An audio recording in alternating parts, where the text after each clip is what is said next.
Hello everyone, welcome to Inspired Corner. We are reading 6th chapter. This is Jordy's Fun from Honeydew. In previous sessions, we read and discussed its two parts, part 1 and part 2. In that sessions, we read and discussed that one day a rattlesnake bites Jordy's father.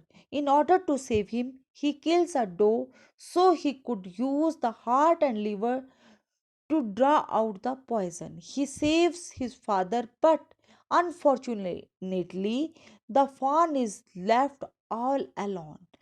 The thought of the little fawn makes Jody very sad. He discusses about the fawn with his father. He wants to fawn to bring home and raise it. The father agrees with Jody and reminds Jody that they will need their mother's permission. After mother's permission, Jody goes to forest with Melville. Now we will read and discuss its third part. Let's start. Movement directly in front of him startled so that he tumbled backward. उसके ठीक सामने हुई हलचल ने उसे चौंका दिया जिससे कि वह पीछे की ओर मुड़ गया. The fawn lifted its face to his. हिरन के बच्चे ने अपना चेहरा उसके चेहरे की ओर उठाया. He it turned its head with the wide wandering motion and shook him through with the stare of its liquid eyes. उसने एक अत्यंत आश्चर्यजनक गति के साथ अपना सिर घुमाया और अपनी तरल आंखों की टकटकी से उसको हिलाकर रख दिया. मतलब जो हिरन का बच्चा था उसकी आंखें तरल थी, उसकी आंखों में आंसू थे जिससे जॉडी अंदर तक हिल गया. इट वॉज क्वायरिंग, वह कांप रहा था. मतलब यह इट किसके लिए आया है? हिरन के बच्चे के लिए. कि हिरन का बच्चा क्या कर रहा था? कांप रहा था. It made no effort to rise और रन. इसने ना तो उठने की कोशिश की ना भागने की. मतलब हिरन का बच्चा जॉडी को देखकर वैसे ही रहा जैसे कि वो पहले था. Jody could not trust himself to move. Jody को अपने हिलने डुलने का विश्वास नहीं हो रहा था. ही विस्पर्ड, इट्स मी. ही किसके लिए आ रहा है यहाँ पर? जॉडी के लिए. वह फुसफुसाया, मतलब उसे बहुत ही कम आवाज में कहा, इट्स मी, यह मैं हूं. The fawn lifted its nose scenting him. हिरन के बच्चे ने उसे सूंघते हुए अपनी नाक ऊपर उठाई. He reached out one hand and laid it on the soft neck. Jody ने अपना एक हाथ फैलाया और उसकी कोमल गर्दन पर रख दिया. अब क्या किया? जॉडी ने अपने एक हाथ को उठाया और उसकी गर्दन पर रख दिया. The touch made him delirious. ये जो टच था, ये जो स्पर्श था, उसने इसे अत्यधिक उत्तेजित कर दिया. मतलब जो जॉडी का स्पर्श था उससे वो क्या हो गया? उत्तेजित हो गया. He moved forward on all fours until he was close beside it. वह अपने हाथों पैरों के सहारे तब तक आगे बढ़ता गया जब तक कि वह उसके पास नहीं पहुंच गया. He put his arms around its body. उसने अपनी भुजाएं इसके शरीर के चारों ओर डाल दी. मतलब जॉडी ने अपनी जो बाजुएं थी, अपने जो हाथ थे, उसको हिरन के बच्चे के चारों ओर फैला दिया. अ light convulsion passed over it, but it did not stir. एक हल्की सी ऐंठन हिरन के बच्चे में हुई, परंतु यह हिला नहीं। जैसे ही उसने जब उसकी चारों ओर बाजुएं डाल दी थी तो वो हल्की सी कंपन हुई, परंतु वो हिला नहीं। He stroked its beside its side as gently as though the fawn were a china deer and he might break it. अब क्या हुआ? He stroked its sides as gently as though the fawn were a china deer. उसने इसकी पसलियों को इस प्रकार कोमलता पूर्वक सहलाया जैसे कि बच्चा चीनी मिट्टी का हिरन हो। And he might break it, और कहीं वह उन्हें तोड़ ना बैठे। मतलब उसने उसको इतने प्यार से सहलाया कि उसे ऐसा लगा कि ये तो मिट्टी का खिलौना है, और कहीं अगर उसे जोर से हाथ लगाया तो ये टूट जाएगा। Its skin was very soft, इसकी त्वचा बहुत ही कोमल थी। It was sleek and clean, had a sweet scent of grass, यह चिकना चमकीला और स्वच्छ था, और उसमें से घास की सुगंध आ रही थी। मतलब वो कैसा था कि उसमें से कैसी वो खुशबू आ रही थी घास की।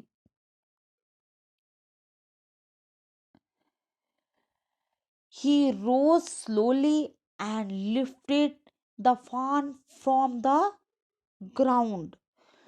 वह धीरे धीरे उठा और बच्चे को धरती से उठा लिया। मतलब जॉडी ने क्या किया कि वो आस्ते आस्ते ऊपर उठा और साथ में उसने फान को, जो हिरन का बच्चा था, उसको गोद में उठा लिया। इट्स लेग्स हंग लिम्पली, उसकी टांगे लचकीले ढंग से लटक रही थी। They were surprisingly long and he had to hoist the fawn as high as possible under his arms. वे आश्चर्यजनक ढंग से लंबी थी। मतलब जो उसकी टांगे थी ये बहुत ही ज्यादा लंबी थी, जिससे वो हैरान हो गया था जॉडी, और उसे इस हिरनी के बच्चे को अपनी भुजाओं के नीचे जितना संभव हो सका उठाना पड़ा। मतलब उससे जितना ऊंचाई पर उठाया जा रहा था उसने उसे उतना ऊंचा उठा लिया। He was afraid that it might kick and bleed at sight and smell of its mother. उसे भय था कि यह अपनी माँ को देखकर उसकी गंध पाकर दुलत्ती मार सकता है। मतलब उसको ऐसा था कि अपनी माँ को देखकर आगे रास्ते में आएगी तो वो उसकी गंध को सूंघकर उसको दुलत्ती मार सकता है। ही skirted the clearing and pushed his way into the thicket. वह साफ की हुई भूमि के किनारे किनारे चला और जंगल में से अपना मार्ग बनाया। It was difficult to fight through with his burden. उसे उठाकर जंगल में से निकलना कठिन था। मतलब जॉडी ने उसे गोद में उठाया था कि उसके वजन के साथ उसे जंगल से निकलना कठिन लग रहा था। The fawn's legs caught in the bushes and he could not lift his own with freedom. हिरनी के बच्चे की टांगे झाड़ियों में उलझ रही थी और वो अपनी टांगों को भी स्वतंत्रता पूर्वक नहीं उठा पा रहा था, क्योंकि उसकी गोद में क्या था, हिरनी का बच्चा था। उसकी वजह से वो अपने आप भी खुद से सही से आज स्वतंत्रता पूर्वक नहीं चल पा रहा था, और साथ में उसकी हिरनी के बच्चे की टांगे भी उसमें बुशेस में, झाड़ियों में उलझ रही थी। ही tried to shield its face from prickling vines. उसने कंटीली लताओं से इसके मुंह को बचाने का पूरा पूरा प्रयास किया। Its head bowed with his stride. उसके द्वारा लंबे लंबे डग भर कर चलने से इसका सिर ऊपर नीचे हो रहा था, मतलब तेज तेज चल रहा था जॉडी, तो उसका सिर ऊपर नीचे हो रहा था। His heart thumped with the marvel of its acceptance of him. उसके द्वारा उसे स्वीकार करने के अचंभे कारण उसका दिल धड़क रहा था। अब किस जॉडी को हिरनी के बच्चे ने एक्सेप्ट कर लिया था, स्वीकार कर लिया था, इसके कारण जॉडी का दिल तेज तेज धड़क रहा था। He reached the trail and walked as fast as he could until he came to the intersection with the road home। वह आम रास्ते पर पहुंच गया और जहां तक संभव हो सका तीव्र गति से चलने लगा, जब तक वह घर की सड़क के मोड़ तक नहीं पहुंच गया।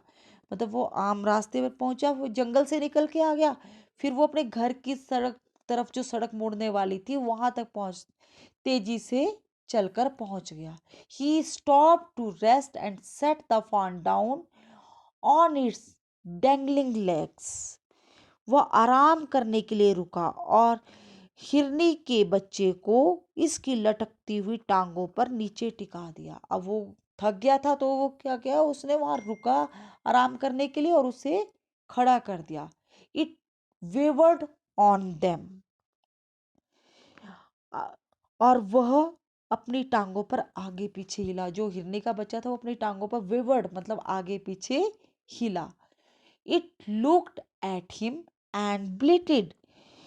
इसने उसे उसकी ओर देखा और मिमियाया। अब क्या किया, हिरनी के बच्चे ने उसकी तरफ देखा और फिर वो मिमियाने लग पड़ा। He said enchanted, I will carry you after I get my breath. अब जब वो मिमियाने लगा तो उसे देखकर जॉडी ने क्या कहा, उसने, मैं थोड़ा सांस लेने के बाद तुझे उठा लूंगा। मतलब मैं थोड़ा सा आराम कर लूं, सांस ले लूं, फिर मैं तुम्हें उठा लूंगा। He remembered his father saying that a fawn would follow if it had first been carried। अब उसको अपने पिता की बात याद आई, उसे अपने पिता की बात याद आई कि यदि हिरनी के बच्चे को पहले उठा ले जाया गया हो तो वह पीछे पीछे चलने लगता है। मतलब पहले उसको उठा लिया जाए तो वो पीछे पीछे चलने लगता है। ही स्टार्टेड अवे स्लोली, वह धीरे धीरे चलने लगा। जब उसे अपने पिता की बात याद आई कि अगर थोड़ी दूर उठा के हिरनी के बच्चे को ले जाए तो और नीचे उतार दे तो वो पीछे पीछे आने लग जाता है, इसलिए उसने क्या किया, ही स्टार्टेड अवे स्लोली, उसने आस्ते आस्ते धीरे धीरे से चलना आगे को शुरू कर दिया। The fawn stared after him.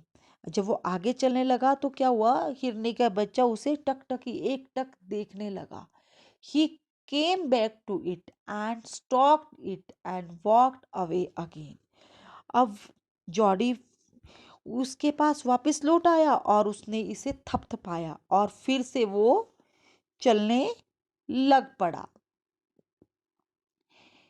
It took on few wobbling steps towards him and cried piteously।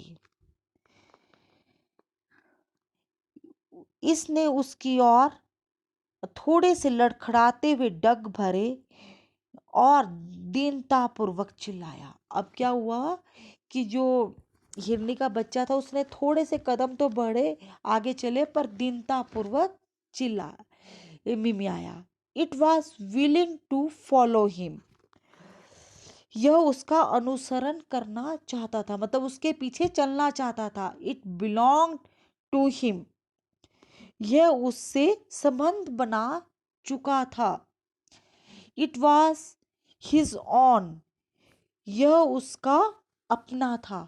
He was light headed with his joy. Jody प्रसन्नता के कारण कुछ सोच नहीं पा रहा था। जब जॉडी को ऐसा लगा कि जो हिरनी का बच्चा है उससे संबंध बना चुका है तो उसे बहुत ज्यादा खुशी हुई। He wanted to fondle it, to run and romp with it, to call to it to come to him.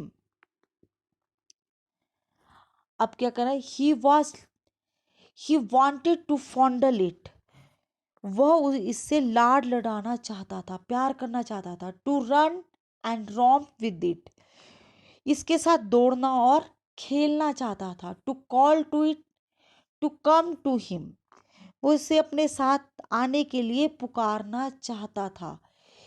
He dared not alarm it, उसमें इसे डराने धमकाने की हिम्मत नहीं थी। He picked it up and carried it in front of him over his two arms, उसने इसे उठाया और उसे अपनी दोनों भुजाओं पर अपने सामने रखते हुए उठाकर ले चला। It seemed to him that he walked without effort, उसे ऐसा लग रहा था कि वह बिना किसी प्रयत्न के किए चल रहा है। Thank you everyone for listening me. Thank you very much.